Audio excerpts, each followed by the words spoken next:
Like, cause I seen the socials and all that stuff that, you know, how what they were saying even about you, like even him saying like, you know, he brought you on, you brought him on to try to defend him. Like, yeah, you don't really know what Pops really do for people. You for get what sure. I'm saying? So it's like the lives that he touched just even by having the youth program and all that. You Absolutely. know what I'm saying? So it's just like when you just can't listen to people like Bro. that. Shedeur Sanders is not just making noise right now. He is standing in the middle of one of the loudest football conversations in America.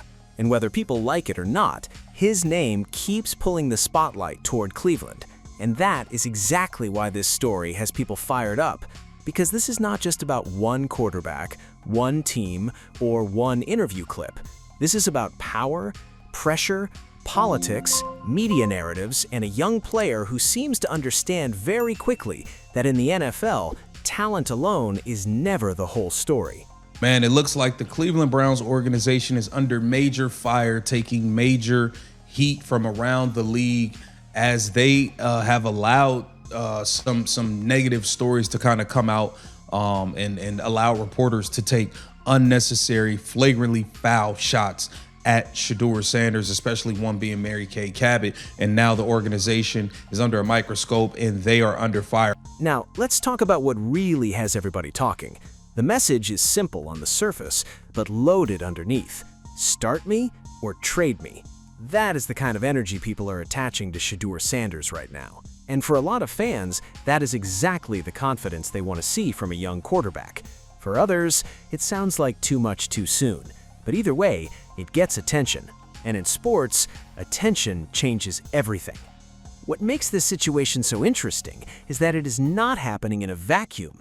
The Browns already have a complicated quarterback situation, and the Cleveland media is doing what it does best, stirring the pot and keeping everybody arguing. Whether you agree with that or not, you cannot deny that the Shedeur Sanders discussion has turned into a full-blown media circus. Here's the part nobody is talking about. Different outlets are pushing completely different messages at the same time. Some say Shedeur should be the starter. Others say you cannot bench a guy making $230 million, and that is where the real frustration comes in. One network says one thing, another says something completely different. Then a reporter adds another layer, and before you know it, the conversation is no longer about football. It is about agenda, motive, and who is really trying to control the story. That is why fans are not just reacting to what is being said, they're reacting to why it's being said, who benefits from it, and whether the drama is being manufactured on purpose. Because drama sells better than the calm truth. Conflict gets clicks, outrage gets views. If Shedeur Sanders is trending, people tune in. If the Browns are in a quarterback mess, people tune in even harder. And once that fire starts burning, it becomes very hard to separate football analysis from the entertainment business. To divide, conquer, drama. Until y'all realize that, they're going to continue with Mary Kay hit pieces. They're going to continue with Jason Lloyd's. They're going to continue to feed a narrative because it's working. Because just like the video I did before this one, right? That is why the response to Skip Bayless also matters here. Skip is not new to controversy. That's part of his brand. But when he spoke about the Sanders family and the reaction around Mary Kay Cabot, it added even more fuel to the fire. Some people heard Skip and felt like he was defending a respected reporter. Others felt like it was just another example of the media piling on to the Sanders family for being outspoken and unwilling to play small. There's almost no middle ground. That is what makes this such a perfect storm for sports media. Everybody has a take, everybody has a side, and everybody believes the other side is missing the point on purpose. What the real argument here is not just that one reporter or one show said something out of line. The argument is that there's a pattern, a system where media narratives keep dividing fans, stirring conflict, and keeping the Browns in the headlines for all the wrong reasons. And whether you buy into that fully or not, you can see why people feel that way. The coverage around Shedeur Sanders has not exactly been quiet, balanced, or boring. If Cleveland has invested all that money into Watson, the team is almost forced to give him every opportunity to play and prove himself, even if there's a younger quarterback waiting in the wings. business realities can keep that younger player from getting his shot. And that is where Shedeur Sanders is stuck right now. Waiting is one thing when you're learning. Waiting is another thing entirely when you believe you are ready.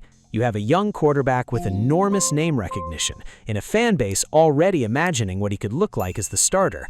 But you also have a veteran quarterback with a massive contract and a team that may feel obligated to justify that investment before moving on. The league doesn't always reward the best story. Sometimes it rewards the biggest contract. Sometimes the player everybody wants to see has to sit and watch while the team plays out a plan that has nothing to do with popularity. And right now, that is exactly the tension Shedeur Sanders is living inside. There's reporters. Everybody is systematically in place to divide and conquer drama sales. That's what I'm trying to explain to y'all. Still, the confidence around Shedeur Sanders is not going away. In fact, it seems to grow every time someone doubts him. People are not just talking about his arm talent. They are talking about his attitude, his poise, and the way he carries himself when the noise gets loud.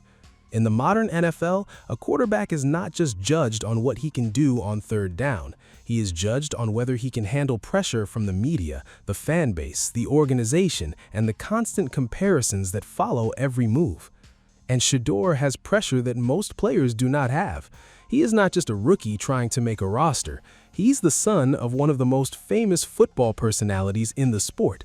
Everything he says, everything he does, and even the silence around him gets dissected. If he speaks up, people say he's arrogant. If he stays quiet, people say he has no leadership. It is a no-win environment unless you are prepared to let your play answer for everything. Here's the part nobody is talking about. The media machine does not treat every family the same. The Sanders name triggers a different level of scrutiny because they do not fit comfortably into the usual mold. They are bold, visible, and carry themselves like they belong on the biggest stage. And in a world where some people want athletes to be quiet and controllable, that kind of energy makes certain people uncomfortable. That discomfort becomes the story, not the quarterback battle, not the development, the discomfort. That is why so many fans are saying the same thing in different words. Let football be football. Let Shedeur Sanders compete. Let the Browns figure out their quarterback room without turning every report into a battle of personalities and agendas. Because start me or trade me is not just a line, it is a statement of intent. It says a player knows his worth. It says the Browns may have to make a choice sooner or later because you cannot keep a confident young quarterback in the shadows forever and expect there not to be consequences.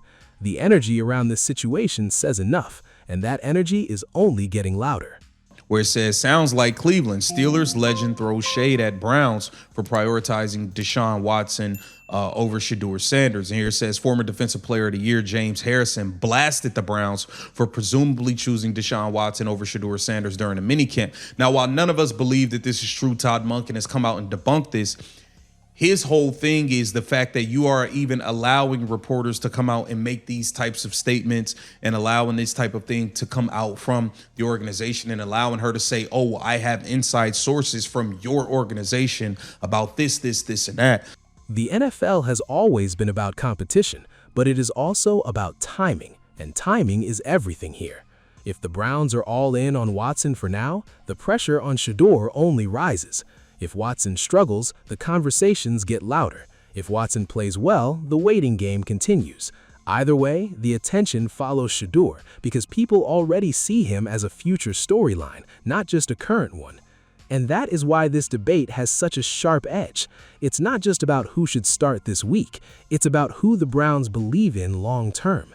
It's about whether the organization is ready to embrace a new face of the franchise, and it's about whether Shedeur will be treated like just another rookie or like a player who walks into the league already carrying the weight of a legacy and the expectations that come with it.